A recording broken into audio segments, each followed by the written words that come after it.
یعنی کہ جس حرف کو ہم جس جگہ سے نکالتے ہیں، منہ کے جس حصے سے نکالتے ہیں، وہ اس حرف کا مخرج کہلاتا ہے۔ تو منہ میں ہمارا بہت کچھ ہوتا ہے، زبان ہے، ہونٹ ہے، حلق ہے، داڑھ ہے، کتنی ساری چیزیں ہیں۔ تو ہر حرف کا مخرج نا الگ الگ ہے، تو مخرج سیکھنا ہے۔ سب سے امپورٹنٹ چیز جو ہے نا تجوید کے اندر، جو لیسن جو سب سے امپورٹنٹ، جو سب سے اہم لیسن ہے، وہ ہے مخارج کا بیان سیکھنا۔ مخارج جب تک آپ نہیں سیکھیں گے تو آپ غلطیوں پر غلطیاں کرتے جائیں گے۔ تو مخارج کا بیان پہلی فرصت میں سیکھیں۔ تو یہاں پر ہم نرمی کے ساتھ ادا کر رہے۔ آگے اذا، اذا 3 سے 4 الف کھینچیں گے، اور یہ دیکھیں اذا نا ایک لفظ ہے، اور اصابتہم دوسرا لفظ ہے، حمزہ اس میں آ رہا ہے اور حرف مد اذا میں آ رہا، تو یہ کیا ہو گیا؟ مد منفصل ہو گیا۔ تو 3 سے 4 الف کھینچنا ہے۔ الذین اذا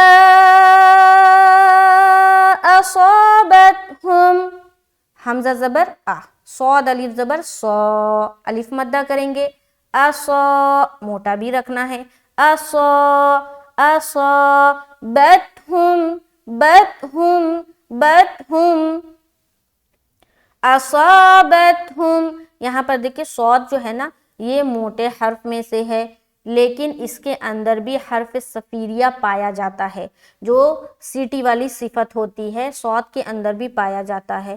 تو یہ جو حروف ہے نا، تو حروف کا بھی نا ایک نا ترتیب ہے کہ جتنے حروف جو سیٹی نمادہ ہوتے نا اس میں سب سے پاورفل، سب سے اسٹرانگ، یعنی کہ سب سے زیادہ سیٹی کس میں ظاہر ہوگا، اس کے بعد کس میں، اس کے بعد کس میں۔ تو یہ ترتیب وار انشاءاللہ تعالی آنے والا جو دن ہے نا اس میں ہم جب تجوید کو ایڈوانس لیول پہ پڑھیں گے نا تو وہ ساری چیزیں بھی ہم سیکھیں گے۔ تو ابھی تو فی الحال ہم نورانی قاعدے کو پوری اچھی طرح سیکھ لیں، اس کے بعد ہم یہ ساری چیزیں بھی ہم کریں گے انشاءاللہ تعالی۔ اصول التجوید، تسہیل التجوید، بہت ساری کتابیں ہیں تجوید کی، تو وہ ساری چیزوں کو 1 بائی 1 انشاءاللہ تعالی پڑھیں گے۔ تو صاد کو موٹا کرتے ہوئے الف مدہ کر رہے، اصابتہم، بتہم۔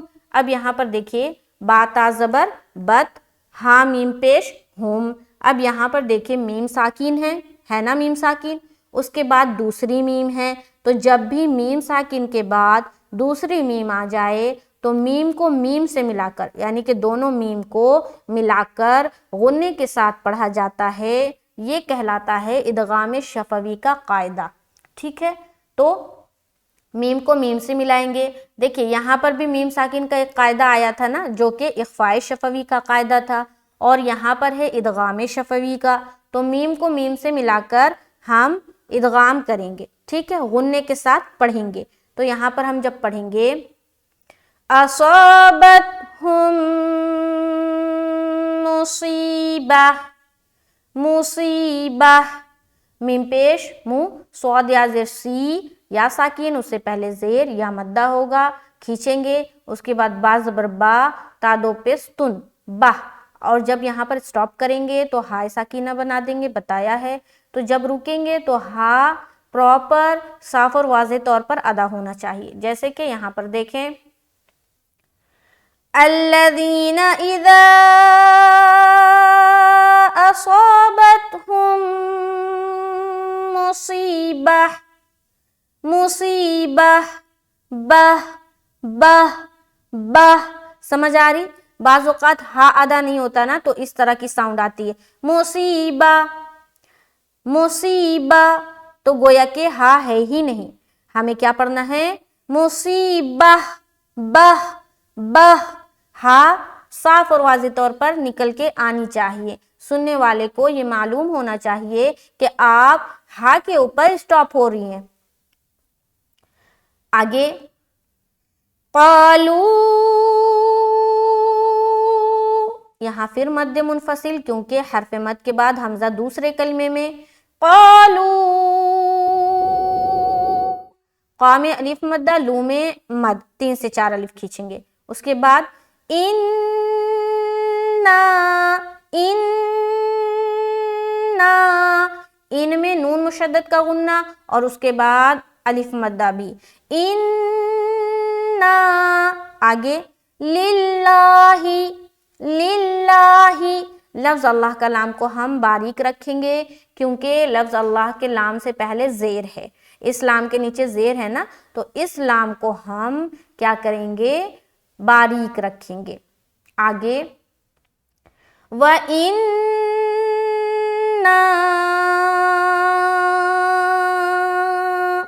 إِلَيْهِ راجعون. آواز کا جو اتار چڑھا ہوا ہے نا یہ بہت معنی رکھتا ہے تلاوت میں یا قرآن کو پڑھنے میں بہت معنی رکھتا ہے. جیسے کہ زبر کی جو آواز ہے نا زبر کی آواز وہ ہمیشہ اوپر کی طرف کھینچے گی.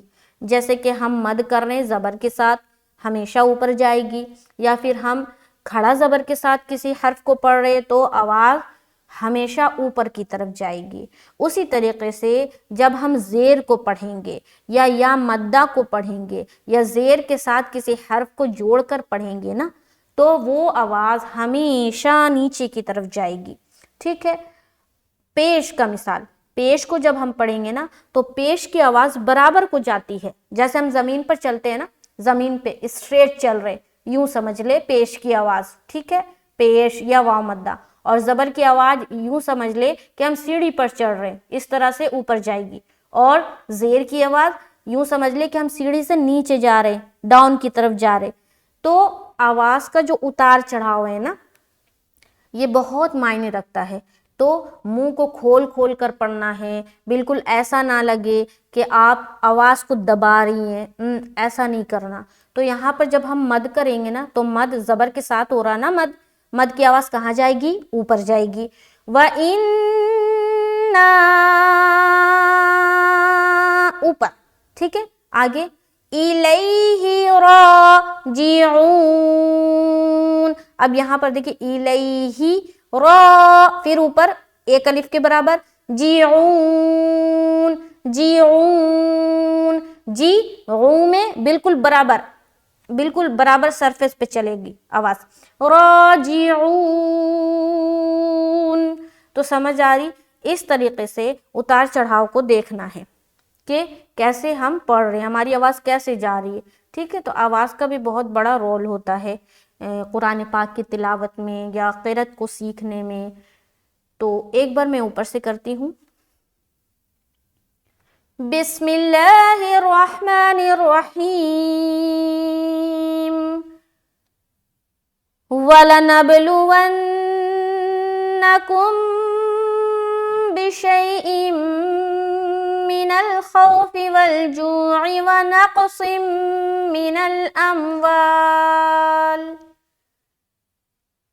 مِّنَ الْأَمْوَالِ وَالْأَنفُسِ وَالثَّمَرَاتِ وَبَشِّرِ الصَّابِرِينَ الَّذِينَ إِذَا أَصَابَتْهُمْ مُصِيبَةٌ قَالُوا إِنَّا لِلَّهِ وَإِنَّا إِلَيْهِ راجعون. قَالُوا إِنَّا لِلَّهِ وَإِنَّا إِلَيْهِ راجعون. تو یہ پوری آیت جو ہے نا 2 آیت شکر الحمدللہ مکمل ہوتا ہے. یہ جو لائن دیکھ رہے ہیں نا آپ, اِنَّا لِلَّهِ وَإِنَّا إِلَيْهِ راجعون, تو یہ لائن اکثر و بیشتر ہم کب پڑھتے ہیں جب کسی کا انتقال ہو جاتا ہے. تو لوگ یہی جانتے ہیں کہ جب کوئی انتقال ہو جاتا ہے تو یہ پڑھنا چاہیے. ٹھیک ہے. لیکن لوگوں کو یہ نہیں معلوم کہ یہ اور بھی جگہ ہم پڑھ سکتے ہیں. تو یہ بیسیکلی یہ جو دعا ہے نا یہ جب آپ کو کسی بھی قسم کی تکلیف پہنچے, کسی بھی قسم کی, جیسے کہ کوئی آپ کا نقصان ہو گیا تو آپ یہ دعا پڑھیں, لائٹ چلی گئی تو یہ دعا پڑھیں, چوٹ لگ جائے تو یہ دعا پڑھ سکتے ہیں. جب کوئی بری خبر سنے تو آپ یہ دعا پڑھ سکتے ہیں۔ تو یہ صرف مرنے کی خبر سن کر پڑھنے کی دعا نہیں ہے، یہ آپ کو کسی بھی قسم کا مصیبت پہنچے، تکلیف پہنچے تو اس میں آپ پڑھ سکتے ہیں یہ دعا۔ اِنَّ لِلَّهِ وَإِنَّا إِلَيْهِ رَاجِعُونَ۔ تو یہ دعا یاد رکھیں اور موقع موقع پر جب بھی موقع ایسا ہو تو آپ دعا پڑھیں اور تمام دعاؤں کو یاد کریں جو ہمارا ڈیلی لائف میں جو دعاز ہیں نا جو کام آتے ہیں، جیسے کہ گھر سے نکلنے کی دعا ہے، سونے کی دعا ہے، اسی طریقے سے ٹوائلٹ جانے کی دعا ہے، مسجد جانے کی دعا ہے، گھر میں داخل ہونے کی دعا ہے، اور بہت ساری چیزیں، کھانا کھانے کی دعا، دودھ پینے کی دعا، بہت ساری دعائیں ہیں لیکن ہم یاد نہیں کرنا چاہتے۔ تو ان ساری دعاؤں کو یاد کریں اور ڈیلی لائف میں نا اسے آپ عمل میں لائیں، اس کو استعمال کریں، ٹھیک ہے۔ ڈیلی لائف میں ہم نہ جانے کتنے بار گھروں سے نکلتے ہیں نا، نہ جانے کتنے بار دن بھر میں ہم ٹوائلٹ جاتے ہیں نا، تو دعا پڑھے۔ دعا جو ہے نا پڑھنا سنت ہے، ٹھیک ہے، سنت طریقہ ہے، اور ہمارے پیارے نبی صلی اللہ علیہ وسلم سے یہ ثابت ہے کہ انہوں نے ہر چیز کو دعا سے شروعات کی۔ تو دعا جو ہے نا ہماری پروٹیکشن کے لیے ہوتی ہے۔ جو ساری بھی دعا ہم پڑھتے ہیں، جیسے کہ سونے کی دعا ہم پڑھ کر سوئیں گے تو ہماری حفاظت کے لیے اللہ تعالیٰ ایک فرشتے کو مقرر کر دیتے ہیں۔ اسی طریقے سے اگر ہم ٹوائلٹ جا رہے ہیں اور اس کی پڑھنے کی دعا پڑھ کر جا رہے ہیں، داخل ہو رہے ہیں، تو جن سے، خبیث سے، ان سب چیزوں سے اللہ تعالیٰ ہمیں پروٹیکٹ رکھتا ہے، ہماری حفاظت کرتا ہے۔ تو یہ چھوٹی چھوٹی جو چیزیں ہیں نا ہم نہیں سمجھتے ہیں اور ہم بس یہ ساری چیزوں پر توجہ ہی نہیں دیتے۔ تو یہ ساری چیزوں کو سیکھنا چاہیے، یہ ساری چیزیں جو ہے نا سیکھنے کی۔ تو دعائیں یاد کرے، سورتیں یاد کرے، حدیثوں کو یاد کرے، ذکر و اذکار کرے، قرآن پڑھے، نماز پڑھے ڈیلی۔ یہ ساری چیزیں کریں گے نا تو آپ کو اور کوئی فالتو چیز کرنے کے نا وقت ہی نہیں ملے گا۔ ہم کہتے ہیں نا کیا کرے، ٹائم پاس نہیں ہو رہا، ٹائم پاس ہونے کے لیے کیا کرے، مووی جا رہے ہیں تو یہ دیکھ رہے ہیں، وہ دیکھ رہے ہیں، دوستوں کے ساتھ گھومنے پھرنے جا رہے ہیں۔ یہ ساری چیزیں جو ہے نا، یہ جو نیک اعمال کریں گے نا تو پھر فضول کی چیزوں پر آپ کا وقت ضائع نہیں ہوگا اور فضول چیزوں کے لیے وقت ہی نہیں ہوگا۔ تو یہ ساری چیزیں کرے، معمول بنائے، ڈیلی قرآن پڑھے، نماز پڑھے، ذکر و اذکار کرے، حدیثوں پر غور کرے، قرآن کو ترجمے کے ساتھ پڑھے۔ تو اللہ تعالیٰ ہمیں اور آپ کو اس پر عمل کرنے کی توفیق نصیب فرمائے۔ چلیے نیکسٹ کلاس میں ملیں گے تو ہم آگے کی آیتوں کو انشاءاللہ تعالیٰ کریں گے تجوید کے ساتھ۔ چینل پر اگر نئے ہیں تو ضرور بے ضرور چینل کو سبسکرائب کر لے اور صدقہ جاریہ کی نیت سے شیئر بھی کیا کرے۔ ملتے ہیں نیکسٹ کلاس میں۔ السلام علیکم ورحمۃ اللہ وبرکاتہ۔